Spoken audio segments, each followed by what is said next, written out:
It's the Growler with PD&Jay. Here to analyze for you today. From Growler Bet to Jay's got stats. We hope you enjoyed this episode of the Growler Podcast. All right. Welcome into the latest edition of PD&Jay on the Growler. Paul Leonard Jr., Jay Morrison. Excited to be with you on a Thursday as we prepare for Eagles week. How are we doing, Jay? I'm doing great. We're one day closer to this Eagles game, and I, like Joe Burrow, really like these interconference games. Joe Burrow, 10-1 in his last 11 starts against the NFC, and one day closer to something else I really, really like, and that's our live shows. And I can't wait. I think this one's going to be really, really good on Sunday.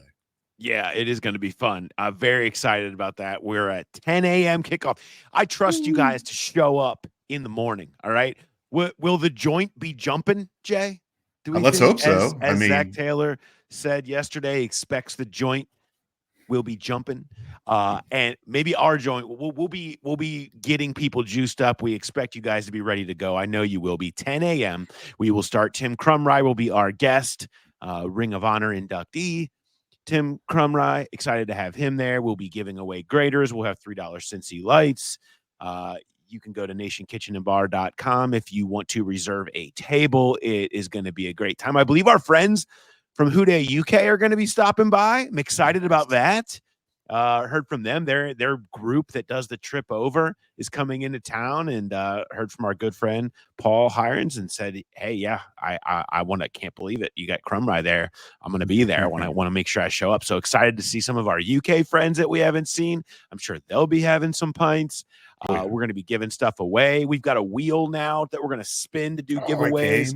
Yes. I mean, there's just so many things that are going to be going on. Plus, we'll be, of course, previewing Bengals, Eagles, and all those things. So we look forward to seeing everybody down at BetMGM, Nation Kitchen and Bar, at the Banks, right off the streetcar spot, right near the downtown party.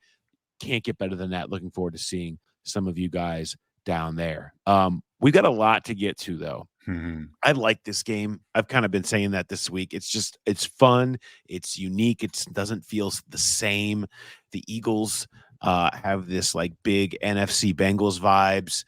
There's just a lot of good, exciting players and points of conversation in this game. And it's really important. You know, the Bengals struggles early have really increased the stakes every week. And that is the case here again this week in a game that they really need to have, especially with a winnable game against the Raiders on deck next week. With this one, you can really easily visualize 5-4, right where they have been in so many years recently, as they have hit this midpoint of the season, as they were in 21 and 22, and able to try to go on these late season runs that they have done. But it has such a different feel than if you lose this one and all of a sudden you're at 3-5, and it gets much steeper to climb in the AFC and feels so much harder. And you just at some point got to start beating quality teams. And the Eagles are kind of right in the middle. You know, they're in that like above average mix, right where the Bengals kind of feel like they live right now. But we're going to get into a bunch of stuff here on the show. We've got our game outlook. So we're taking a closer look at some of the things going on with this game, including the referee report, which I don't think will feature evil villain music this week. No. We will have we'll look at some of the things we heard talking to Lou Anarumo yesterday, and a couple of players about some of the explosives, and you know, that's going to be such a huge topic this week and on Sunday with what the Eagles have been doing with Saquon Barkley lately. Zach Berman of PHLY and author of Underdogs, the franchise, is going to join us. Used to work at The Athletic before moving over to PHLY. Does an awesome job covering the Eagles. Great conversation about the state of the birds coming from him. So looking forward to having Zach. You'll love that conversation. Jay's got stats. We're going to get into some of those. We've got turnover stats. We've got RPBs. We've got so many things. Growler bets, predictions. You know how it goes. We are going to get into everything Bengals, Eagles in this one. You said like Joe Burrow earlier. I thought you were going to go with like Joe Burrow. You don't give a damn about those white helmets.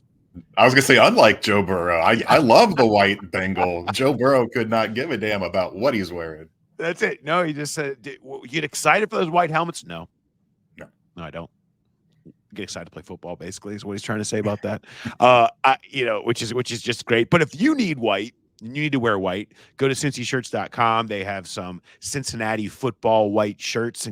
You can use Growler Pod, and you can get 10% off all your purchases. They got tons of great stuff there. If you want to go pick up something that you can wear to the game, and you show up with any of the Cincy shirts stuff on at our live show, I can guarantee you free stuff will be given to you. Because that's what we do. We just give away free stuff. Okay. Let's do a little bit of a game outlook here, Jay. The Eagles are 4-2. In points per drive on offense, they rank 14th. On defense, they rank 10th. The BetMGM line for this currently has the Bengals as a 2-point favorite with an over-under of 48. How you feel about that line? It's about. I thought it might be closer to a pick 'em. It opened at 2.5 for the Bengals. Obviously, normally the home team is a 3-point favorite, which would put it at a technical pick 'em. But I don't know. The Eagles are 4-2. They're playing better. Both teams are coming off wins against bad teams. I thought this would be a true pick 'em. I was a little surprised to see the Bengals favored, even if it is just by a couple points. Yeah. Over under a 48, that feels low. About right. You think low? I think it's going over. Yeah, easy over. This two teams that have both played, the Browns and the Giants, the last 2 weeks, and both have felt their defenses have improved. Feels like maybe that's the common thread, right? They played Daniel Jones and Deshaun Watson, but plenty to get to there. We'll get into that with Zach Berman more. Weather, all important weather, Jay. 62 degrees and sunny, no rain expected. Yes. I'm sure there will be rejoicing because we know what happens when it rains. You can't play. You can't play offense. Yeah. You can't play offense, at least. You can't do it. Weird history in these games. Last 5 games between the Eagles and the Bengals have featured 2 ties and 3 Bengals blowouts. Go figure. Have no clue why. What a weird history. The 08, 13, 13, right? And then the 23-23 in 2020, the third game of Joe Burrow's career where he got absolutely shellacked by, about everybody on the Eagles defensive line, but specifically Malik Jackson had a massive hit on him that he's talked about since. But first time they have met since then. So expect the weird, I guess, is what we say about that. The 08 game might be the most famous tie in NFL history because that's the one where Donovan McNabb said, I thought there was another quarter. He didn't know that games could end in a tie. And that got a lot of run after that game because the Eagles didn't seem very urgent at the end of that game. They had a chance to go down and win it. And that obviously the coaching staff knew, but Donovan McNabb was clueless that they were not going to keep playing. Also played in a windstorm. I mean, in like the hurricane. Wasn't that the wind game? No, that was against the Titans. Oh, that was 20 Hurricane Ike. That was It was that same season, I believe. But that was. I remember there being a hurricane.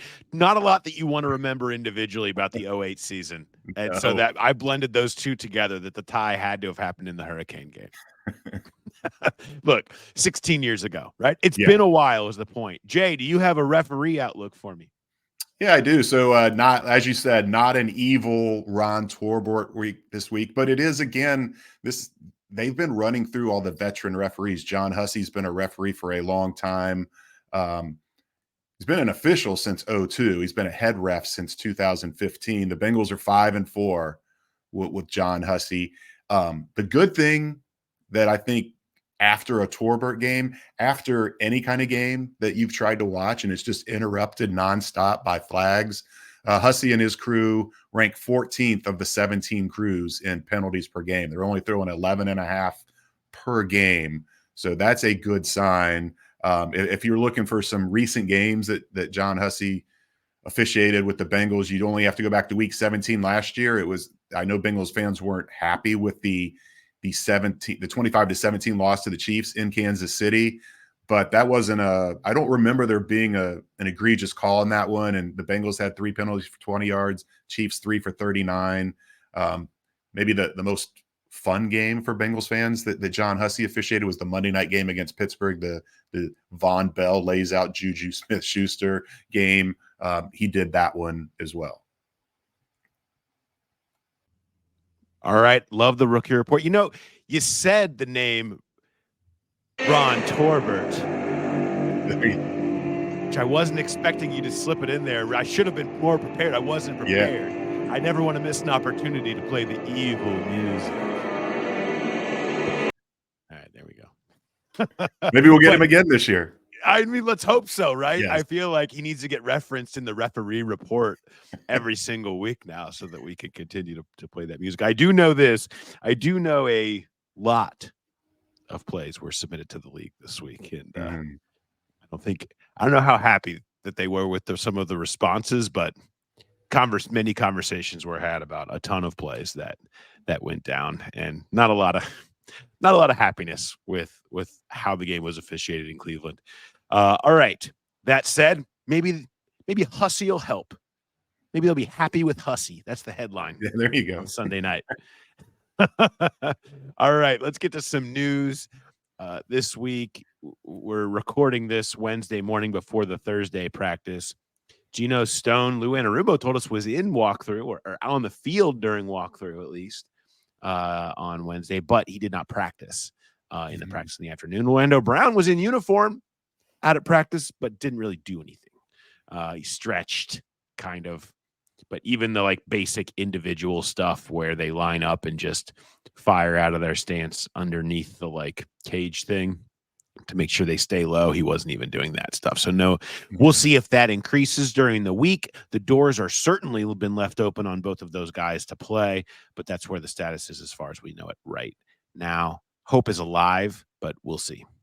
Yeah, I mean, they did list him as limited. He may have done some things. It was basically just position drills when we were out there yesterday, but he may have done some stuff once the media were off the field in the first 30 minutes. I don't know if they can list you as limited if all you do is stretch. So I would imagine he did do something, but anything at all. Just the fact he had cleats, he was in uniform, he had his helmet. The fact that he was out there would lead you to believe that maybe he did. He was not on the rehab field. So it sounds more optimistic than maybe it did a couple days ago. Yeah, we'll keep an eye on that, and as that goes in towards the weekend there. Outside of that, not a ton of news. We spoke with Joe Burrow, talked. We mentioned his white Bengal thoughts. Is going to continue to answer the same questions about how critical this week's game is, and he's like, you guys ask us every week, and yeah, we put ourselves in the hole. Every week's critical. Our story is still being written. Yeah, I mean, I think that's just going to be the case. They have gotten themselves back to the point that he can comfortably say there's a lot of football in front of us still. It's urgent. It is not like must-win armband stuff right now, and I think that's maybe a little bit difference in the tone that you heard from Burrow on Wednesday. Not must win, but it would be a huge win. No doubt. But again, talked about it on Tuesday's show on Balds where the math says 3-5 is not great, but again, with it, you're looking at this muddled middle of the AFC, and if you get into a tiebreaker situation for one of those playoff spots, an NFC loss isn't going to hurt you the way an AFC loss would, and you still got a chance to rebound against the Ravens, get to 4-5, go into Baltimore. But yes, win again this week and get that winning streak up to 3 going into the Raiders game. You could really see, especially with this one being such a quality opponent after the last two. This could really be a pivotal turning point for this team. Yeah. I want to talk a little bit about some things that Lou Anarumo discussed and I wrote about that I have up now. Kind of wrote a story on the one thing that the Bengals defense has been able to hang their hat on a little bit this year has just been the fact that they haven't let up the explosives. I mean, it's just so much a point of the offseason. Everything we talked about last year is such a big part of the season. And for everything that's been bad defensively, it's the one thing that's kind of been solid, which it's most notable this week because you get an Eagles team that really felt like that's been a big part of what their offense has needed, has been these explosive plays, specifically long Saquon Barkley runs. I mean, you had Saquon Barkley with 3 runs of at least 38 yards last week, and they had a 41-yard pass to A.J. Brown that was really the majority of their offense. In what was a blowout win. They had guys sitting there late in the game and things like that, but they have relied on that and they haven't always gotten it. And it's going to be a big part of what they've needed to do because Jalen Hurts hasn't been as efficient as they kind of needed him to be.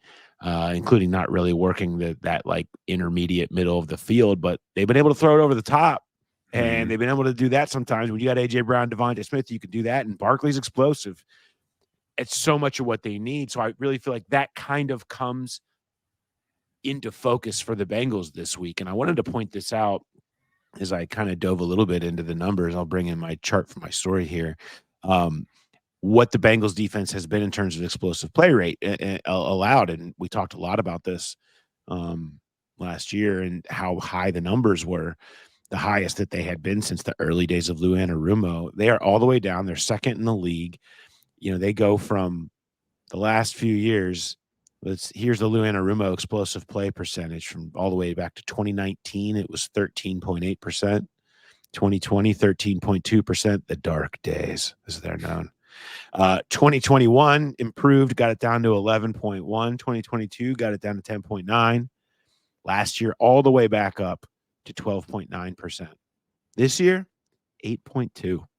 I mean, they have been a lot of things, bad being used in most of them. But the one thing that they have kind of consistently done is limit these big plays. That is going to be something that can change quick. That's something that can change quickly. Doesn't mean Philly can't go up there and post a bunch of them, and all of a sudden these numbers look a little bit more in line with what they have been in recent years. Certainly we saw the Ravens do that with a really explosive offense. The Commanders just kind of moved the ball efficiently and just completed everything. They didn't necessarily get a ton of explosives when you consider how effective they were offensively. I think this, if they can continue on this trend, which will mean, you know, the missed tackles thing can't pop back up. They can't have, you know, unsettled cornerback play from Cam Taylor-Britt, which was an issue earlier this year. If that can, I think that can be really such a massive key in this game, is if they can be able to continue to hang their hat on this. I think that can be a great way where you'll come out of this and say, man, the defense really earned it against Philly.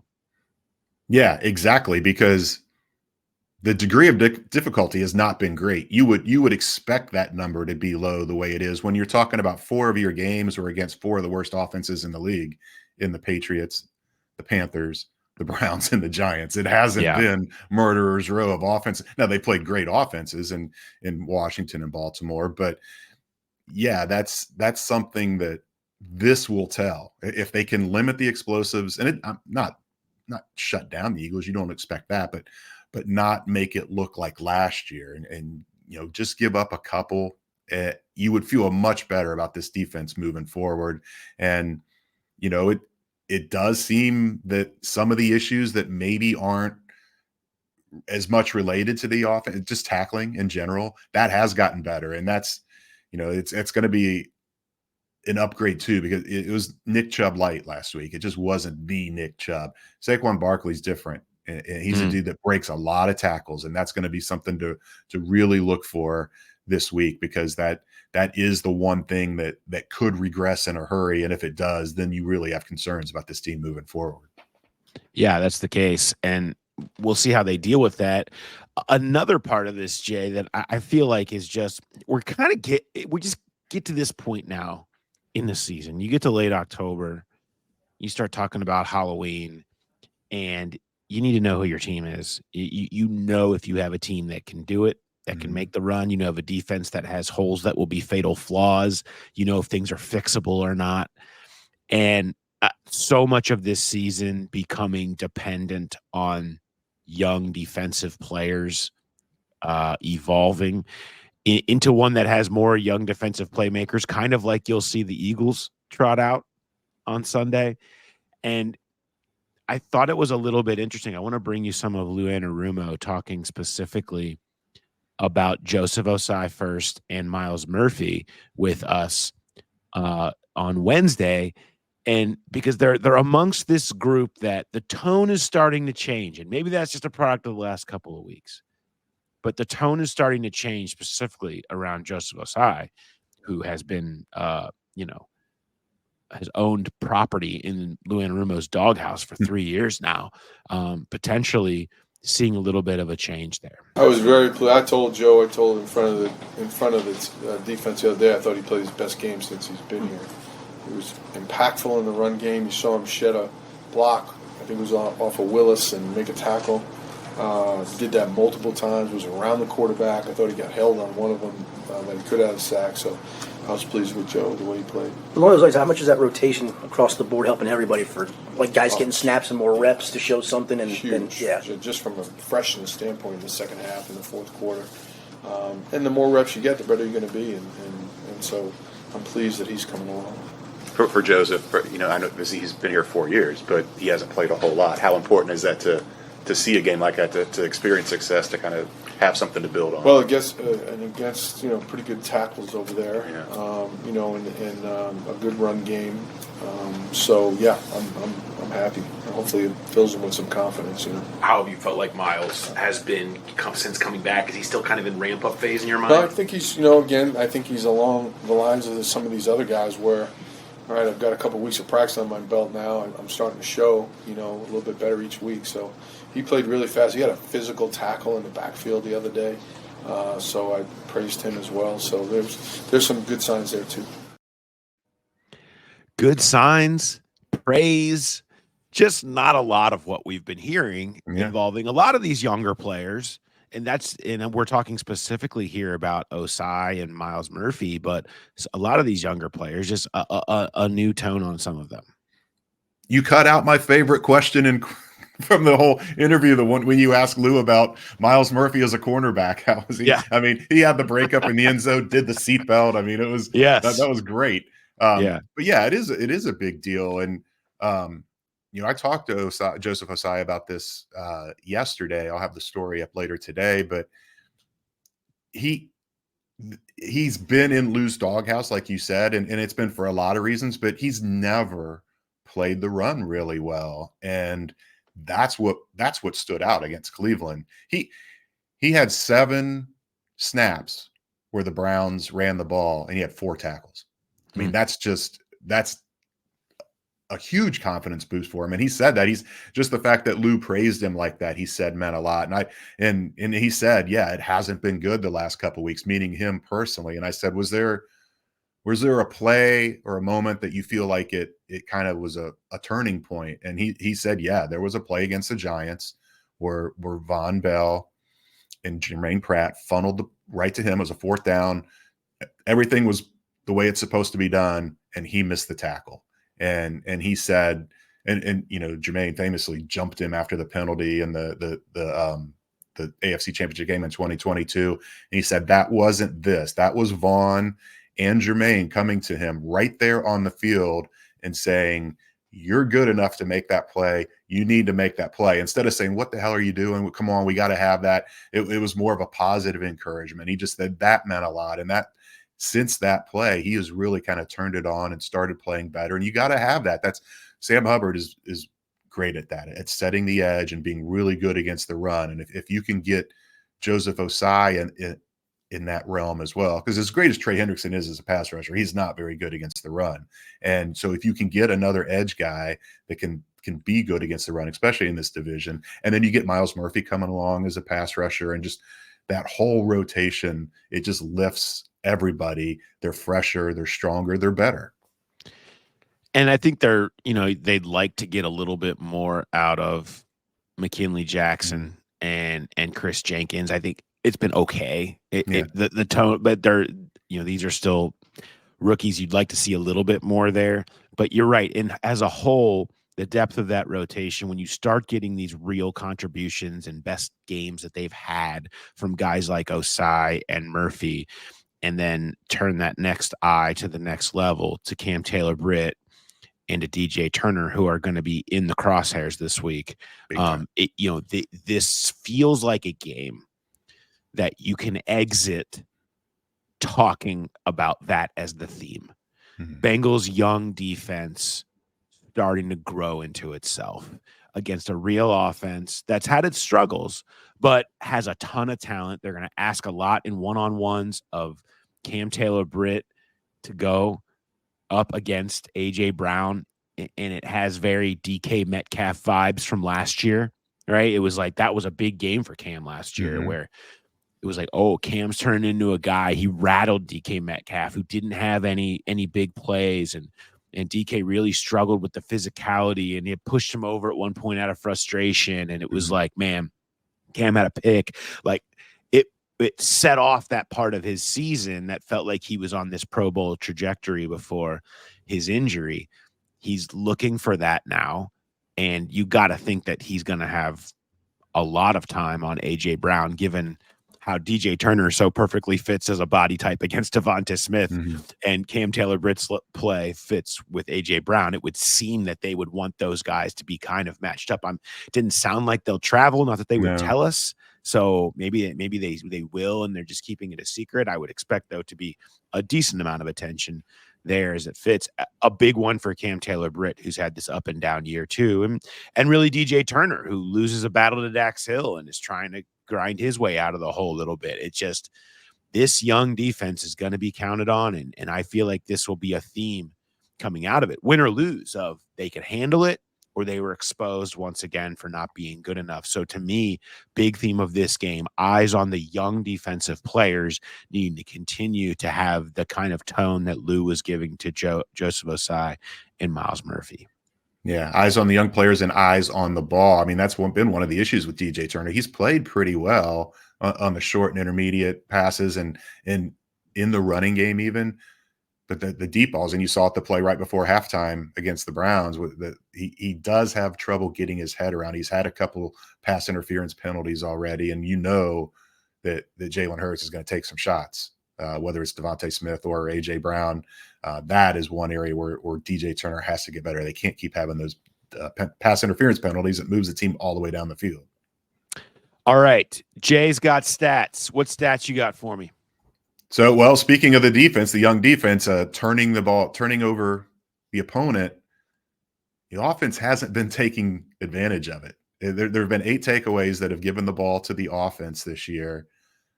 The last 4 have resulted in 0 points. Wow. They went down and missed a field goal against Cleveland last week. They had a punt after the other interception last week against the Giants, got a turnover, punt, and against Baltimore, got a turnover, missed the field goal. It's just the big field goal miss.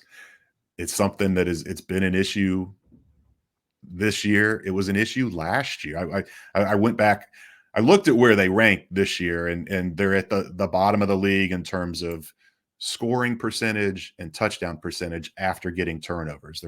They're down 29th in total scores, 30th in touchdown scores. But the last couple years, the last year, it was the same way. And in 2023, they had 23 turnovers. They turned them into 3 touchdowns, and 5 field goals, 15 squandered opportunities. 7 of those squandered opportunities started in opponent territory. Got nothing out of it.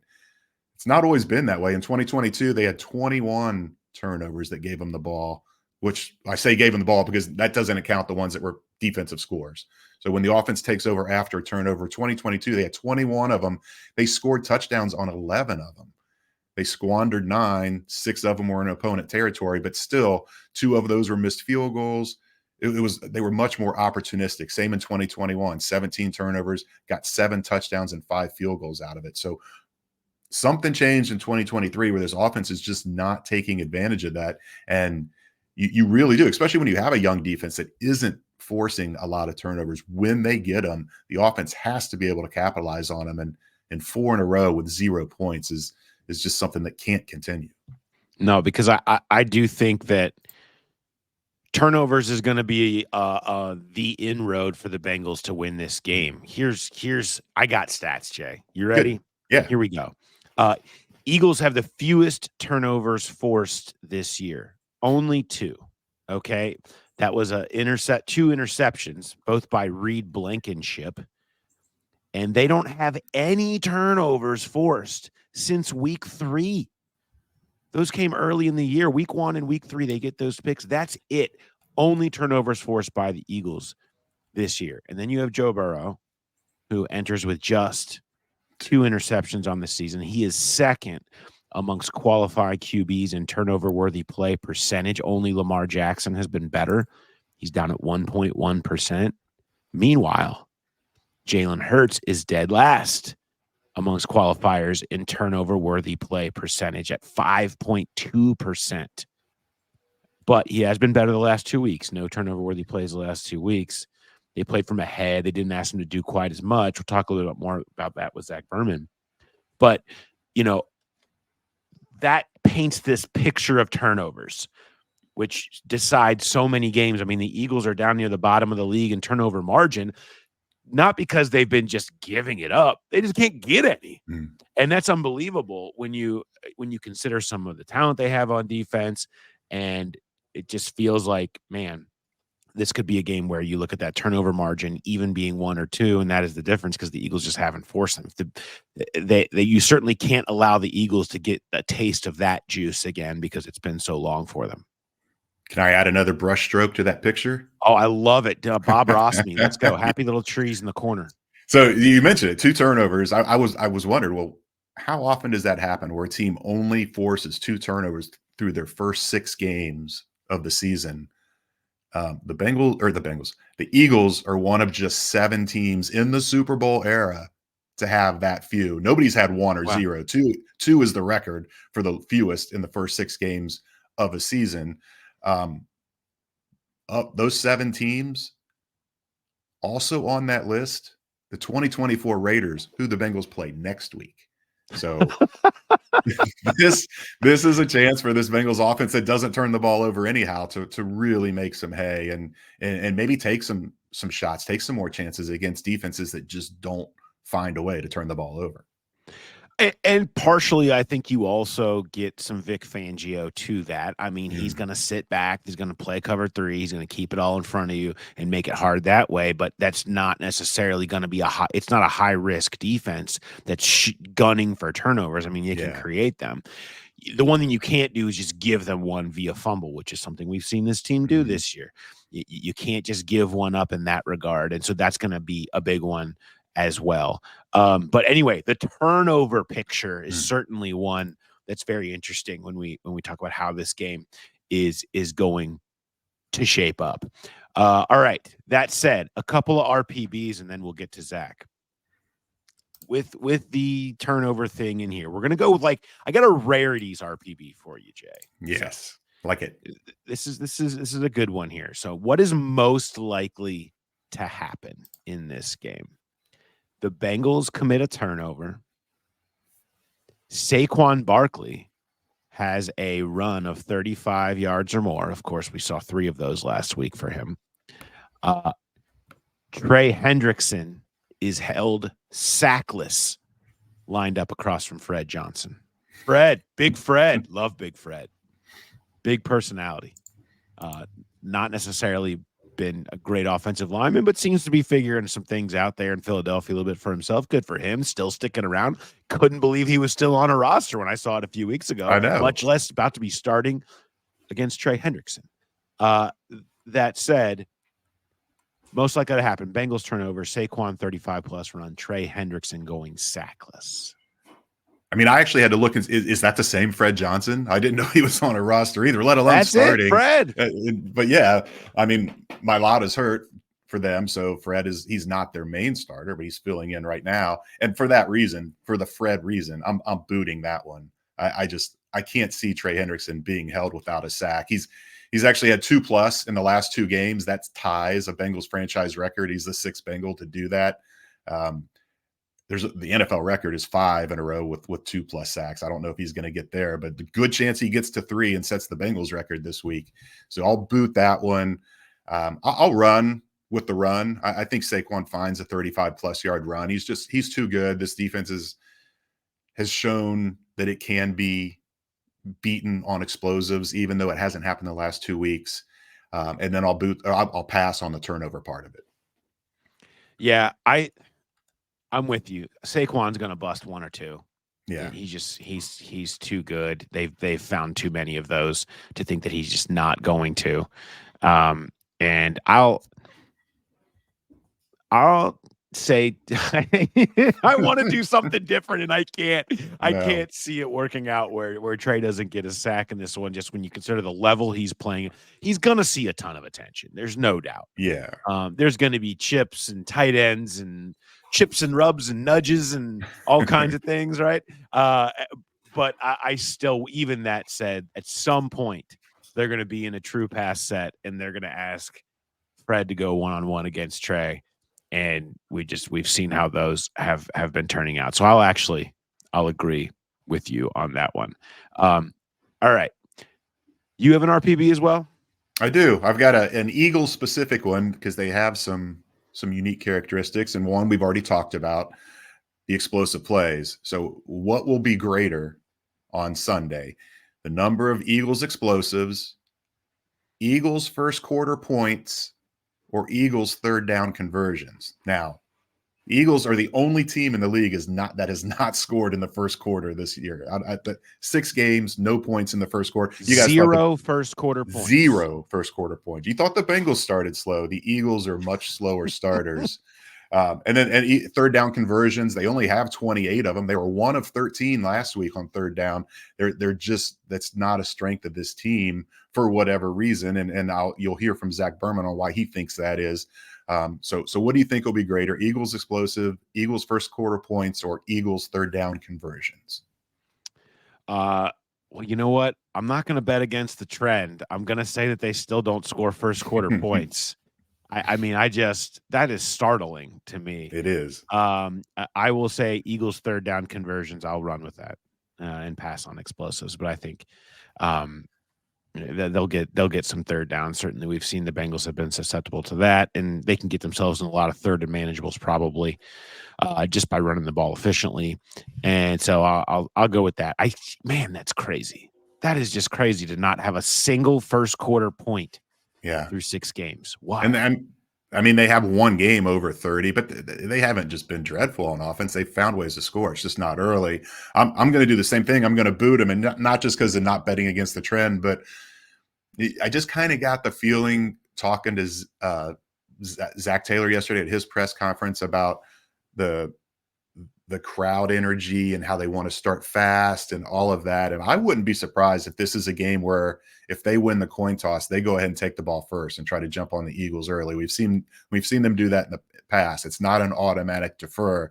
I think the Eagles might defer if they win the toss. So good chance the Bengals start the game with the ball, which makes for a good chance that they get 2 possessions to 1 in the first quarter. So I'll boot the points. I'm going to go the other way. I'm going to go third down conversions.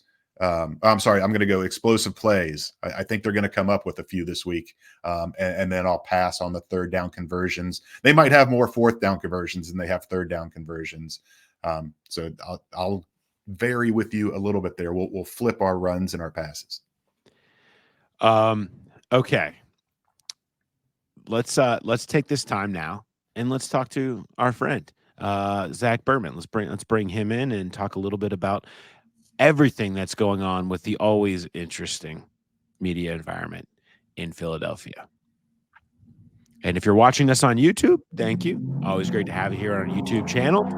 This interview is already up. You can watch that separately somewhere here on the site around us. Make sure you're following, subscribing to us on YouTube. If you're watching this, maybe you are, maybe you aren't. You should. You should. The Growler Podcast. Go ahead, hit the subscribe, the like button, and get notifications when we post new stuff, because all our episodes and post-game walkout, all that stuff, always out for you. So thanks, everybody, for watching us on YouTube. All right. All right, Jay, great to catch up with Zach Berman. Great stuff, as always, from him. Any takeaways from what you heard from Zach? Yeah, I pronounced Cooper DeJean wrong. I said Cooper DeJean. That bugs me. I'm mad that I misspelled or mispronounced that name. But yeah, I mean, he talked about how good those young corners have been, and DeJean has PFF has him as the number 3 corner in the league this year. And Mitchell's down at 43, but he was talking about how good Mitchell's been. And that's always one of those situations where a guy coming out of the MAC, out of Toledo, you wonder about the the catch up speed, so to speak, not literal, but the learning process and the huge jump going from mid-major football to the NFL. And those guys are playing really well. And you talked about with Fangio's defense, where they kind of keep everything in front. It's not super aggressive. It's the same with the pass rush. They're one of the lowest ranked teams in terms of blitz percentage. So that's key. That those guys, those corners, have to be good, and they've hit on them. You look at what the Bengals did, and Dax wasn't great at safety when they drafted him in the first round to do that, and Cam Taylor's had his moments, and DJ Turner's had his moments, and those are the things you have to have those young picks hit fast. Miles Murphy, we're still talking about coming along, and Joseph Ossai, as we talked about earlier. That's a big deal for for the Eagles, paying those big contracts on offense to have these cornerbacks playing so well. Yeah, I know that was a little bit of a tangent in the interview, but I couldn't let Zach get away without talking a little bit about those dynamics that have been such a big deal here, and will continue to be here in Cincinnati in this offseason, because you better believe why aren't you just paying T. Higgins anyway crowd is still going to show up again. And, you're going to see them, although paying literally for the fact that they didn't find a way to get in early on both of those guys, the way that the Eagles were able to. And I like Zach being like, yeah, no, there's no bills coming due on that. They're good because they've got ahead of it. They found ways to make it work, and they've drafted well to kind of fix in. It's all a big part of it. Howie does a great job of kind of finding all those angles and finding ways to make it work. Much more aggressive, obviously, than the Bengals are in the front office. So I think you see that in the way that they have built that roster and extended players, things like that. And a reason why you're having consternation currently with number 5 and number 1. All right, let's get to Growler Bet. It is Growler Bet time, Jay. And this week, a little bit of a topic this week, which, by the way, Bengals Social took aim at my topic. I don't know if you saw this. So I asked Zach Taylor in his press conference on Monday about the offense being a little T and Jamar centric the last couple of weeks. And he had a little comment to that, or he said, is there a problem with that? As sort of a retort to the question, which was just a fun back and forth. And I was like, well, no, it's just kind of, I understand they would do that. It's more about just utilizing the other guys, a topic we certainly dove into on Balds on Tuesday. What shows up? It was a video promoting Zach Taylor. The only thing that was missing was like the meme where the cartoon glasses go over his eyes. You got a problem with that? And there's all these Jamar and T highlights. Well done video. I got no problem being the setup for the punchline. There's no problem with that. But I was like, man, the topic kind of it took on Bengals content, taking me on there a little bit with that one, which that's all right. I'm okay with it. Well done by them. Well, you should be. What's that? I said you should be okay with it, because it's not as though they've been doing it all year. They were so diverse early in the season. So that's more the question, right? Why has it pivoted now? Yes. Now, I agree. And I appreciated the video. The video was fine. But it is a topic. This offense does need to be more diverse. You can't just be T and Jamar centric and have that be enough to make them playing at the level that they need to be playing at. That said, that topic being here this week, Bengals content, all of it, draw me to this one. Non-Chase Higgins receiving yards against Philadelphia. So that includes running backs, tight ends, Yosivas, Jermaine Burton, Charlie Jones, Trenton Irwin, Mike Gesicki. Is he alive?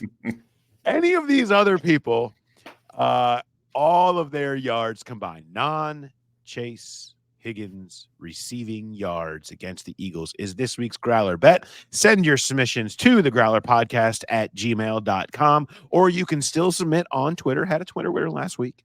Hashtag Bengals Growler Bet needs to be used there. Use the word growler somewhere in your email subject header. If it is funny or entertains me, you will get a shout out on Tuesday's show. You guys are awesome at that. You guys have been killing it this year. I fully anticipate you guys continuing to do so for me with this one. That said, Jay, what do you got? You mentioned his position. I'm not sure you mentioned his name when you were rattling these guys off, but it feels like it's time. And especially with what Zach said about them not paying linebackers. I think this could be the Eric All breakout game where some plays up the seam.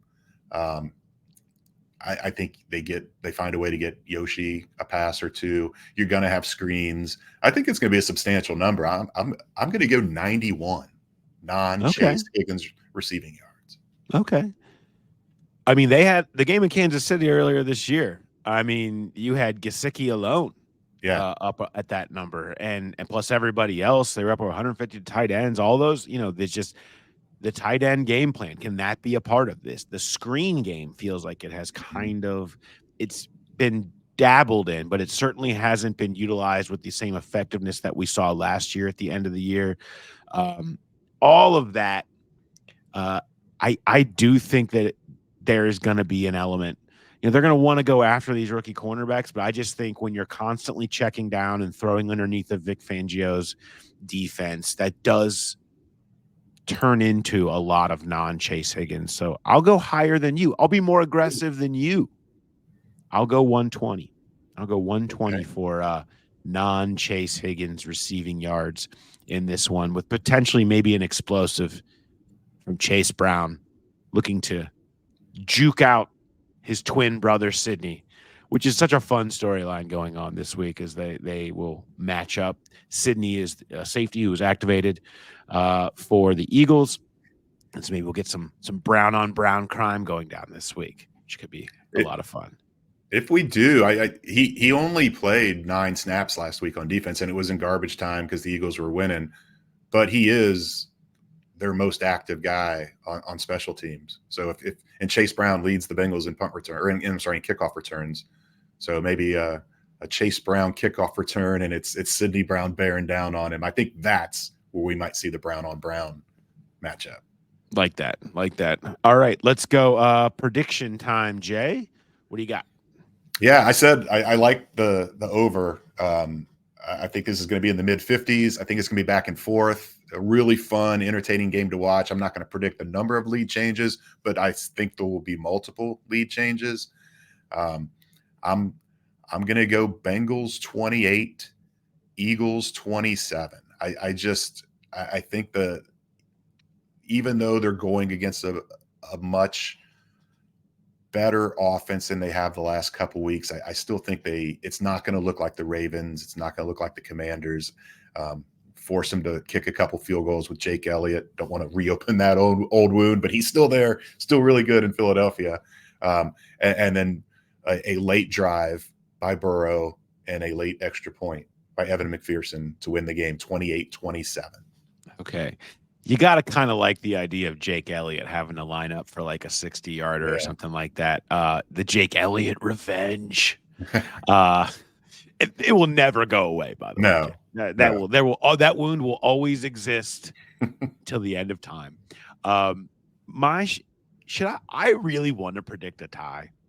Like, I got to tell you, it's just in my blood right now. I kind of want to go for a third tie. Yes. It would be amazing. I want it. I'm not going to. I don't think it ends in a tie. But I'm telling you, go to BetMGM, find out what that tie odds are. Find the tie odds. I'm just saying, there's a history here. Bet the trend. Even just overtime.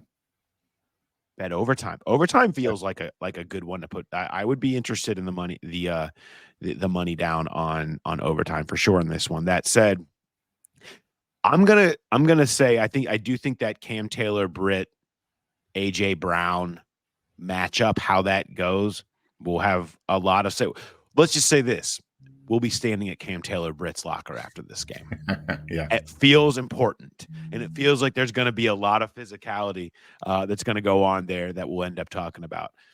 That said, I have the Bengals winning 26-23. I do think I think it's Evan McPherson at the gun from why not line it up from 53?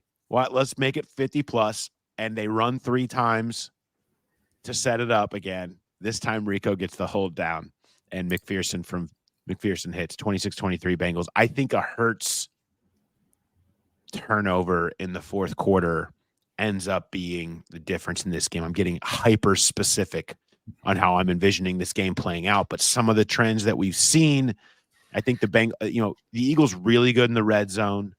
They've done a good job of stopping teams down there. I think that'll force a lot of field goals from Cincinnati. And the last one being one that's enough, but the turnover ends up being what we talk about in this one. All right. Keep it going. More specific. Is that turnover a Hendrickson strip sack or is it a pick? Who gets the pick if it's a pick? Oh, Cam Taylor-Britt There you go. with an interception. I mean, like I said, I'm going to go that we're standing in his locker after the game. Yeah. Maybe I should go with he's the one that gets the pick that ends up making the difference in this game. He's been prone to do such, but will he be the pick or will he bite trying to get the pick and be the reason for the L? The question on that is, I wanted my Ron Torbert music quicker. Or will he bite on the pick? Hero or goat? I don't want to put the Ron Torbert juju on Cam. That feels unfair. Feels unfair to him. But it is Halloween, so it's still the music fits. Yeah, it's not going anywhere. All right. That said, I used both the RPBs that I had here already, Jay. I was going to use the content thing. I was going to talk about Chase Brown, who's been the media. Every time I look over at Chase Brown's locker, he's on the phone. And it's not because he's on the phone. It's either with family and friends, maybe for tickets or something like that or whatever, or doing interviews. He's had tons of interviews.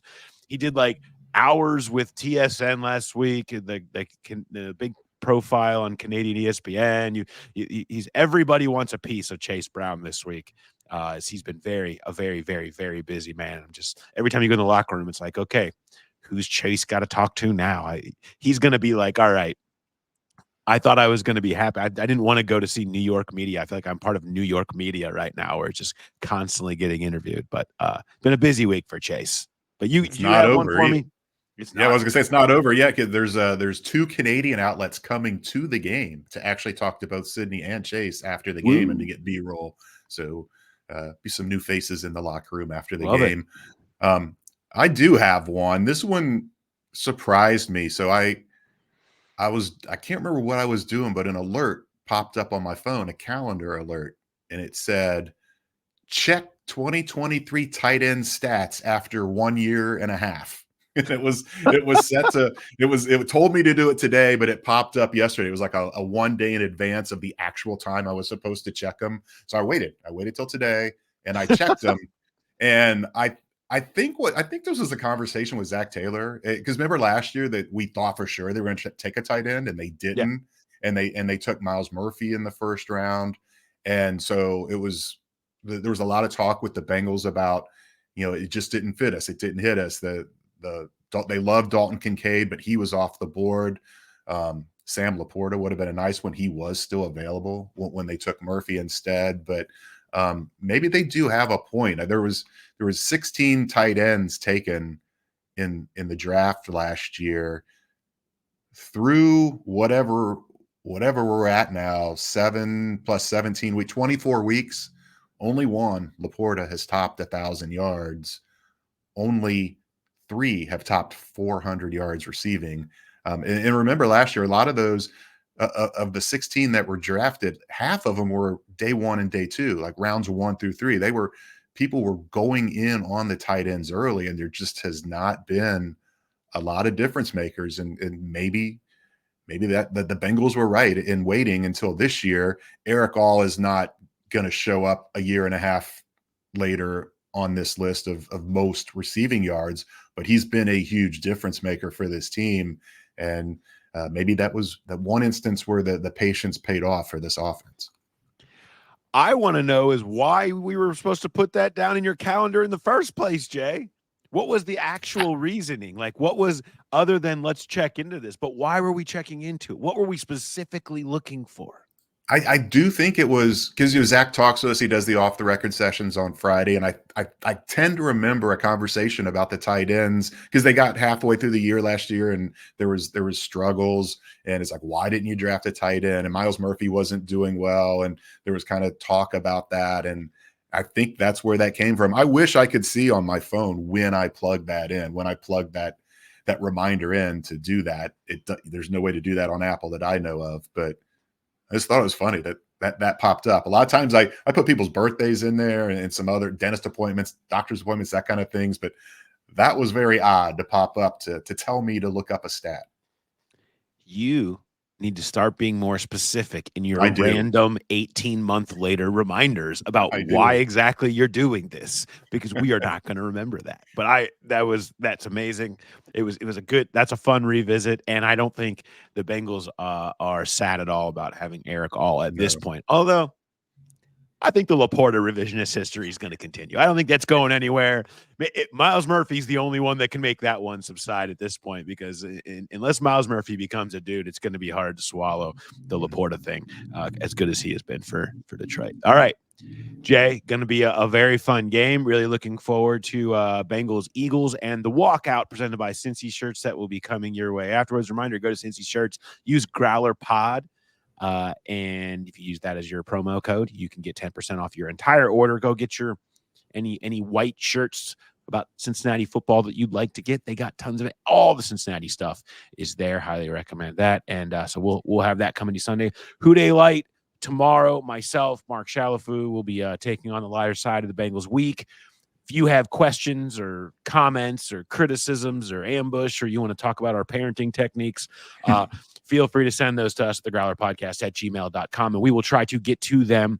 Thanks to everybody that sent questions in. We have a mailbag coming up tomorrow. You guys were awesome with our all the questions sent to the Athletics. So lots of questions on deck. We're going to get to as much stuff as we can. Looking forward to that. All right. Thanks to everybody for listening, and we'll talk to you next time. Have a good one, everybody.